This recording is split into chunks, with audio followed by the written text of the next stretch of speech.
नमस्कार, सुप्रभात। मैं सत्येंद्र कुमार मौर्य, लक्ष्मी प्रसाद मेमोरियल पब्लिक स्कूल, गोला बाजार, गोरखपुर से। आज हम सभी लोग गोस्वामी तुलसीदास जी द्वारा लिखित राम लक्ष्मण परशुराम संवाद नामक पाठ का अध्ययन करेंगे। जैसा हम सभी लोग जानते हैं कि मिथिला के राजा जनक के द्वारा सीता स्वयंवर का आयोजन किया जाता है और सीता स्वयंवर की शर्त रखी जाती है कि रखी हुई धनुष की जिस योद्धा के द्वारा डोर चढ़ा दी जाएगी उसी से सीता जी का विवाह होगा। दूर दराज के सभी राज्यों के राजकुमारों योद्धाओं को निमंत्रण भेजा जाता है और इस तरह से मिथिला के नगर को दुल्हन की भांति सजाया जाता है। सीता स्वयंवर का आयोजन होता है। दूर दराज के सभी राजा वहाँ एकत्रित होते हैं और सभी लोग बड़े उत्साहित मन से सीता स्वयंवर में का निमंत्रण स्वीकार करते हैं और इस तरह से एक एक राजा या राजकुमार बारी बारी से अपनी वीरता और भुजाओं का प्रयोग करते हुए धनुष की उतरी हुई डोर को चढ़ाने का प्रयास करते हैं, लेकिन किसी के द्वारा उसकी डोर नहीं चढ़ाई जा सकी। बारी बारी सभी राजाओं ने अपनी वीरता का परिचय देते हुए प्रयास करते हैं, लेकिन इस तरह से उनका प्रयास विफल होता है और राजाओं के राजकुमारों की विफलता होने के साथ ही साथ उधर राजा जनक के जो धैर्य हैं और जो उत्साह है वह चिंता में परिवर्तित होते लगते हैं। उनके माथे के लकीरों पर चिंता की स्पष्ट एक छाया दिखाई देती है। फिर राजा यह सोचते हैं कि लगता है कि इस पृथ्वी पर या इस स्वयंवर में जितने भी योद्धा उपस्थित हुए हैं उसमें वह वीरता नहीं है कि इस धनुष को उठा के उसकी डोर चढ़ा सके। सभा में आए हुए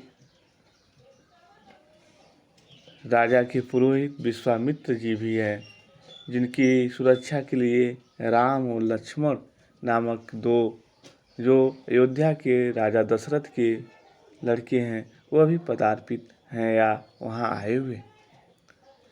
जब राजा ने जनक जी ने यह कहा कि लगता है पृथ्वी पर वैसे वीर नहीं है जो मेरे या इस सभा में ऐसा कोई वीर नहीं है जो मेरे मुख से निकली हुई शर्त को पूरा कर सके। उनकी बात सुनने बाद लखन जी को आक्रोश आ जाता है और वह कहते हैं, हे राजन, या तो आप की मुलाकात किसी वीर से नहीं हुई है या आप सच्ची वीर की पहचान करने का सामर्थ्य आपके अंदर नहीं। सभी लोग राजकुमार या उस विश्वामित्र जी के साथ आए हुए कोमल काया वाले उन दोनों बच्चों को देखने लगते हैं और हंसने लगते हैं। कितनी बलशाली हष्ट-पुष्ट लोगों ने धनुष को नहीं उठा पाए, तो क्या ये बच्चे उठाएंगे? इस तरह से राम जी के प्रयास से जैसे राम जी ने धनुष की डोर चढ़ाने का प्रयास करते हैं तैसे ही धनुष दो खंडों में विभक्त हो जाती है और तालियां गड़गड़ाहट होने लगती है। मिथिला में उत्साह मनाने जाने लगते हैं और राजा जनक के चेहरे पर प्रसन्नता के पुष्प खिल जाते हैं। इस तरह से आप देखेंगे कि राजा जनक के मिथिला के नगरवासी सभी लोग काफ़ी खुश हैं और सीता जी ने राम जी को अपना पति स्वीकार कर लेते हैं, वरमाला उनके गले में डालती हुई। इस तरह से उधर धनुष के टूटने की आहट परशुराम जी को आभास हो जाती है और वह बड़े क्रोध की तरह क्रोध धारण करते हुए वह मिथिला के नगर में प्रवेश करते हैं और इस तरह से उनके और राम और लक्ष्मण जी के बीच में जो संवाद होते हैं उसी को संकलित करके गोस्वामी तुलसीदास जी ने राम लक्ष्मण परशुराम संवाद नाम का शीर्षक दे दी। तो हमने पहले वाले वीडियो में पढ़े कि यहाँ तक हो गया था, रे निप बालक काल बस बोलत तोहिं संभार, धनु ही सम त्रिपुरारि धनु विविध सकल संसार। जब लक्ष्मण जी के द्वारा यह कहा जाता है, हे मुनिवर, ऐसी धनुषें तो मैंने बचपन में बहुत ज़्यादा तोड़ दी थी, तो तब तो आप नहीं आए, तब आपका क्रोध कहाँ था। तो परशुराम जी उनको संबोधित करते हुए कहते हैं, रे निप, निप मतलब कुटिल, रे मतलब अरे, अरे कुटिल बालक, दुष्ट बालक, तू काल के वश में आ गया, यानी तुम्हारी मृत्यु एकदम तुम्हारे सन्निकट आ गई है, एकदम करीब आ गई है। और जिस व्यक्ति की मृत्यु निकट आ जाती है उसकी जिह्वा उसका साथ नहीं देती है, अर्थात इसीलिए तुम अपनी जिह्वा पर नियंत्रण नहीं रख पा रहे हो, अर्थात तुम संभाल के अपनी बात नहीं कह पा रहे। रे निप बालक कालवश बोलत तोहिं संभार, इसीलिए तुम्हारी जिह्वा संभल नहीं रही है तुमसे और तुम बोल रहे हो, अनाप शनाप बोल रहे हो। क्या कहते हैं, धनु ही सम त्रिपुरारि धनु, जो तुमने धनु ही तोड़ी है बचपन में, उस धनु ही का समानता तुम इस त्रिपुरारि धनु से, त्रिपुरारि मतलब कि शंकर जी का पर्यायवाची शब्द है, आप इस त्रिपुरारि धनु से कर रहे हैं। कहते हैं कि तुम एक सामान्य सी धनुष का समानता इस शंकर जी के धनुष से कर रहे हो। विदित सकल संसार, यह पूरा संसार जानता है कि यह धनुष कोई सामान्य धनुष नहीं है, यह शिव जी की धनुष है और इस शिव जी की धनुष को तुम एक धनु ही समझ रहे हो। तो इस तरह से यहाँ तक आप लोगों ने पहले वाले वीडियो में देखा, यहाँ से दूसरे वाला वीडियो हम आपको बना रहे हैं। लखन कहा हंसी हमने जाना, लखन कहते हैं, लखन मतलब लक्ष्मण जी, लक्ष्मण जी कहते हैं कि हंसी हमने जाना। लखन जी हंसते हुए कहते हैं कि लखन जी हंसते हुए कहते हैं कि हे देव सुनिए, हमारी समझ में तो सभी धनुष एक जैसे हैं। लखन कहा हंसी हमने जाना, सुनहु देव सब धनुष समाना। सुनिए हे देव सुनिए, हमारी समझ में तो सभी धनुष एक समान है। का क्षति, इस तरह से कहते हैं कि हमारी समझ में तो धनुष बहुत पुरान हो गई थी, इस पुराने धनुष को तोड़ने में कैसा हानि लाभ, क्षति मतलब हानि, लाभ मतलब लाभ, जून मतलब यदि हम जून को हम देखें तो ऐसे स्थिति में कहते हैं कि धनु तोड़े, जून मतलब स्वार्थ या धन, कहते हैं कि क्षति हानि लाभ स्वार्थ, धनु तोड़े, क्या इससे स्वार्थ लगा हुआ है। इस तरह से देखते हैं तो श्री रामचंद्र जी ने इसे नए के भ्रम में देखा था। कहते राम नयन के भोरे, और ये तो धनुष को श्री रामचंद्र जी नए के रूप में देखे थे, लेकिन होता क्या है कि छुअत टूट रघुपति न दोषु, यह जैसे श्री राम जी अर्थात अपने भ्राता को संबोधित करते हुए कहते हैं, कौन कह रहे हैं, लक्ष्मण जी कह रहे हैं कि जैसे हमारे बड़े भैया श्री राम जी ने इस धनुष को तोड़े, छुए, छुअत टूट रघुपति, छूते ही धनुष क्या हो गई, दो खंडों में विभक्त हो गई। इसमें हमारे श्री राम जी का कोई दोष नहीं है। मुनि बिनु काज करई कत रोसु, और कहते हैं कि हे मुनि, आप बिना कारण ही किस लिए क्रोधित हो रहे हैं। मुनि बिन काज करे कत रोसु, रोसु मतलब क्रोध करना, बिनु मतलब बिना, काज में कारण, क्यों आप इतना क्रोधित हो रहे हैं। कौन कह रहे हैं, लक्ष्मण जी। किसे कह रहे हैं, परशुराम जी को। फिर परशुराम जी क्या कहते हैं, बोले चिते परुष की ओरा, परशुराम जी अपने फरसे की ओर देख कर बोले कि अरे दुष्ट, बोले चिते परुष की ओरा। कहते हैं अरे दुष्ट, आगे कहते हैं रे सठ सुनी स्वभाव में। सठ मतलब दुष्ट। परशुराम जी अपने फरसे की तरफ देखते हुए बोलते हैं रे सठ, अरे दुष्ट, सुन स्वभाव न मोरा। तू मेरे स्वभाव के बारे में सुना नहीं है। बालक बोली बधो नहीं तोय। तू एक बालक है और मैं बालक समझ के तेरा वध नहीं कर रहा हूँ। तो इस तरह से जब कहते हैं कि तू एक बालक है, बालक समझ के मैं तुम्हारा वध नहीं कर रहा हूँ। और कहते हैं कि अरे मूर्ख, कहते हैं कि केवल मूढ़ जन जानय मोय। अरे मूर्ख, केवल तुम मुझे मुनि मत जानो। कहते हैं अरे मूर्ख, तुम मुझे केवल मुनि जानता है, मैं बाल ब्रह्मचारी अत्यंत क्रोधी हूँ। कहते हैं कि मैं बाल ब्रह्मचारी अति कोही, विश्व विदित क्षत्रिय कुल दोही। ये पूरा संसार जानता है कि मैं क्षत्रिय राजाओं का विनाश करने वाला व्यक्ति हूँ। तुम मुझे एक सामान्य सा मुनि समझ रहे हो? मैं बाल ब्रह्मचारी हूँ, क्षत्रिय कुल का संहारक हूँ, यह पूरा संसार जानता है। मैं अनेक बार इस धरा को क्षत्रिय राजाओं से हीन किया। कहते हैं भुजबल भूमि भूप बिन किन्ही। मैंने अपनी भुजाओं के बल के प्रयोग करते हुए भूमि, इस पृथ्वी पर भूप में जितने भी राजा हैं, बिन किन्ही, इस पृथ्वी को क्षत्रिय राजाओं से मैंने क्या कर दिया? मुक्त कर दिया। विपुल बार मैं देवन दिन, यह काम मैंने विपुल बार, बहुत बार किया। कहते हैं क्षत्रिय राजाओं से हीन किया है, बहुत बार उसे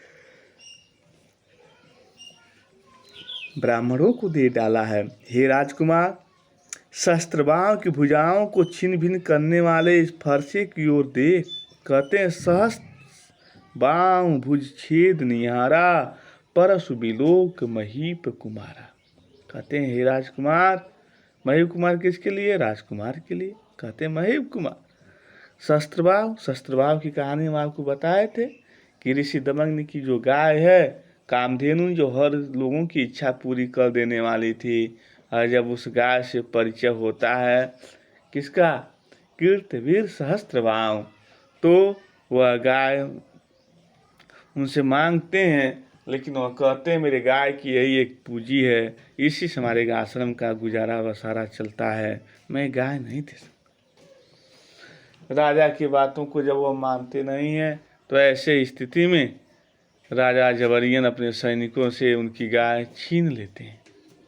पिताजी के इस अपमान होने के कारण परशुराम जी कीर्तवीर सहस्त्रबाण की हत्या कर देते हैं। एक ब्राह्मण होने के नाते हत्या करने के बाद जब उनके पिता यह जानते हैं तो कहते हैं कि तुम्हें प्रायश्चित करना चाहिए, तुम हिंसक हो गए हो। और जैसे प्रायश्चित करने के लिए वो एकांत जगह की तरफ जाते हैं, तब तक कीर्तवीर सहस्त्रबाण के जो लड़के हैं, चारों लड़के परशुराम को खोजते हुए वहाँ पर आते हैं, लेकिन परशुराम की अनुपस्थिति में वह ऋषि दमन की हत्या कर देते हैं। और इस तरह से परशुराम वहीं पण कर लेते हैं कि इस पृथ्वी पर जितने भी क्षत्रिय राजा हैं सबका मैं क्या कर दूंगा? नाश कर दूंगा, विनाश कर दूंगा। यही है शस्त्रबाण। वही कहते हैं सहस्त्रबाण भुज छेद निहारा, परशु बिलोक मय। हे राजकुमार देखो, शस्त्रबाण की भुजाओं को छिन्न भिन्न करने वाले इस फरसे की ओर देख। अरे राजपुत, जन्म देने वाले अपने माता पिता के सोच के बस न कर। माता पिता जिसने तुम्हें जन्म दिया है उनके सोचने पर विवश मत कर। मेरा फरसा इतना कठोर है और भयानक है। और अपनी विशेषताओं में परशुराम जी कहते हैं कि मेरे नाम का भय इतना ज़्यादा व्याप्त है कि माँ के उदर में पलने वाला यदि बच्चा भी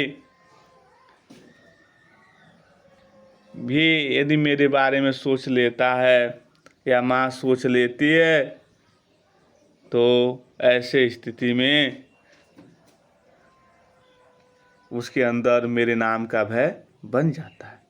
मात पिता जन सोच पस करई महिष किशोर, गर्भ के अधक दलन परस मोर अति घोर।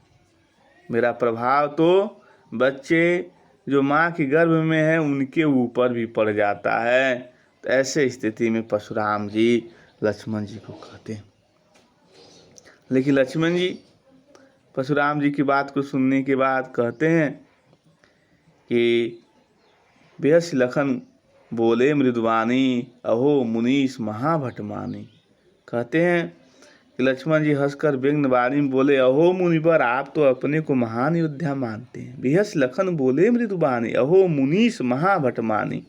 हे मुनिवर, आप तो अपने आप को महान योद्धा मानते हैं। पुन पुन मोय देखाव कुठारू, आप तो बार बार अपना ये जो फरसा है, कुम्हार है, कुल्हाड़ा है, उसे हमें दिखा रहे हैं।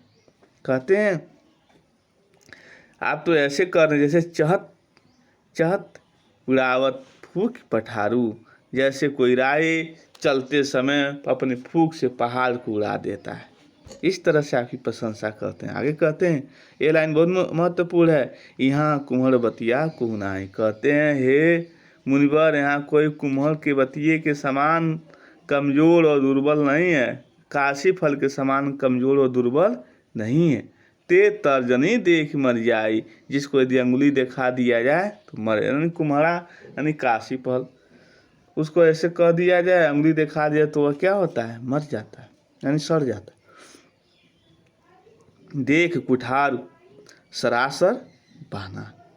कहते हैं कि देख कुठार सरासर बाना, और इस तरह से वह कहते हैं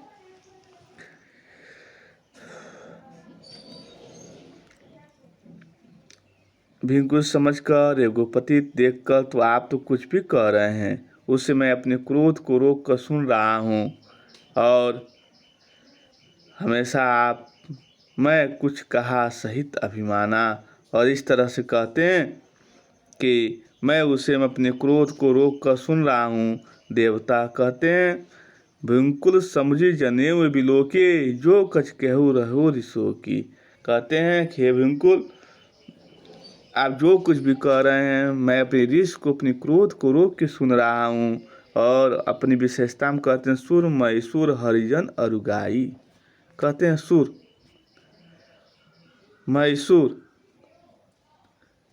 हरिजन अरु गाई। तो सुर मतलब होता है देवता, मैसूर मतलब होता है ब्राह्मण, और हरिजन मतलब होता है भगवान के भक्त। हरिजन कहते हैं ना, भगवान के भक्त। अरु गाई और गाय, तो देवता, ब्राह्मण, भगवान के भक्त और गाय पर हमारे कुल इन पर न सुराई। हमारे कुल के जो योद्धा हैं इन पर कभी भी प्रहार नहीं करते। बधे पाप अपकीरत हारे। कहते हैं क्योंकि इन्हें मारने पर पाप लगता है। बधे पाप अपकीरत हारे, मार तव पाप परे तुम्हारे। और इनसे हारने पर अपयश होता है, इनसे हारने पर अपयश होता है। अतः आप मारें भी तो आपके पैर ही पड़ना चाहिए। आप ब्राह्मण, आप मारेंगे फिर भी आपके मैं पैर पड़ूंगा। आपका एक एक वचन करोड़ों ब्रजों के समान है। कोटि कुले सम वचन तुम्हारा, व्यर्थ धनऊ धनुबान कुठा। कहते हैं आपका एक एक वचन करोड़ों करोड़ों वज्र के समान है। व्यर्थ में आप यह धनुष, फरसा इत्यादि को धारण किए हुए। हे मुनिवर, कहते हैं जो बिलोक अनुचित कहे क्षमंग महामुनि धीर, सुन सरोस भींगस्मनि बोले गिर भी। कहते हे मुनिवर, इन सब को देखकर मैंने कुछ अनुचित कहा है कि धैर्य धारण करके मुझे क्षमा करना। यदि कहते हैं यदि हे मुनिवर, यदि मैंने आपको कुछ अनुचित कह दिया है तो इस तरह से आप मुझे क्षमा कर दीजिएगा। यह सब सुनकर भृंगवश बड़ी परशुराम जी क्रोध के साथ गंभीर वाणी में बोले। यह सब सुनने के बाद सुन सरोष भृंगवश बोले गिरा। अपने क्रोध को और प्रज्वलित करके वह गंभीर वाणी में बोलते हैं, कौन? परशुराम जी। तो आज की वीडियो में इतना ही, और कल हम पुनः आपको अगला वीडियो बना के